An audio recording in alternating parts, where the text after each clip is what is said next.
男は怖い顔をしている。見る人はみんな避けて通る。杖をついた老人が立っていた。男は席が空いてると教えた。だが老人は手を振って断った。杖で手すりを引っ掛け、そのまま立っていた。だから彼はいつもバスで座れる。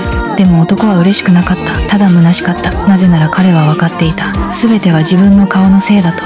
雪の夜のこと。母は初めて彼を見て顔を引きつらせた。幼稚園に入ると先生は彼の顔を見て腰を抜かした。小学生の頃、彼が一度見るだけでみんな食べ物を分けてくれた。初対面の子でも同じだった。その時彼は世の中は優しいと思った。高校に上がってからはどこでも並ばずに済んだ。その時初めて気づいた。人が優しいんじゃない。自分の顔が怖いだけだ。だから30近くなっても恋愛はなし。そこに可愛い女の子が近づいた。男は驚いて彼女を見た。彼女は避けずに笑顔でうなずいてくれた。誰かが自分に笑ったのは初めてだった。ただの笑顔なのに彼は心を奪われた。だが彼は分かっていた。恋は自分には遠い夢だと。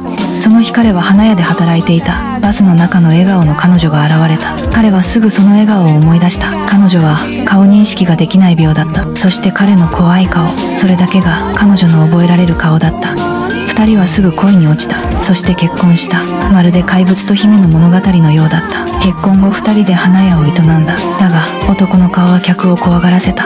客が来るたびに彼は背を向けた。妻が接客した。男の顔はあまりに怖くて通りの警官に指名支配犯と思われることもあった。ヤクザさえ彼を見ると怯えた。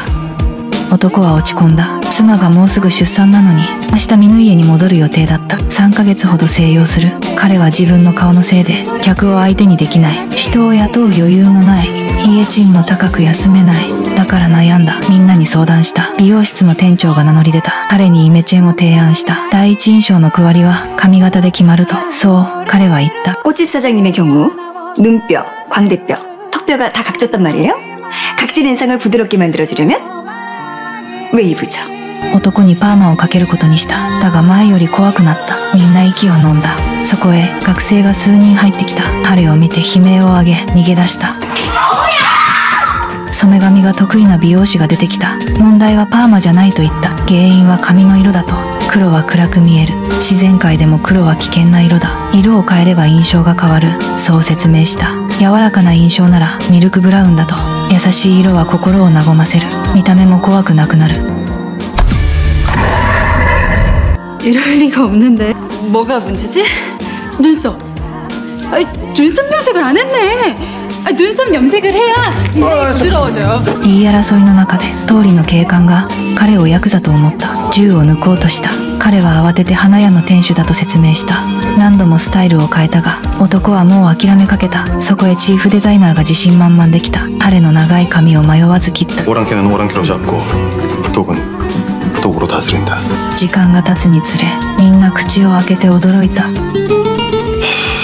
무서운 걸 안 무섭게 해봐야 한계가 있습니다. 무서운 걸 차라리 화장해서. 同僚は見ていられなかった。男は家に帰った。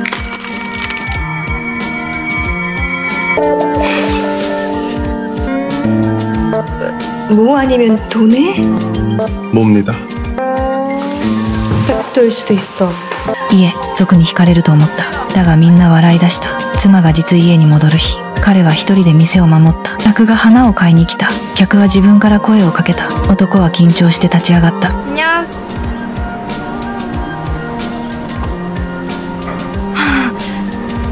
안녕하세요. 어서 오세요.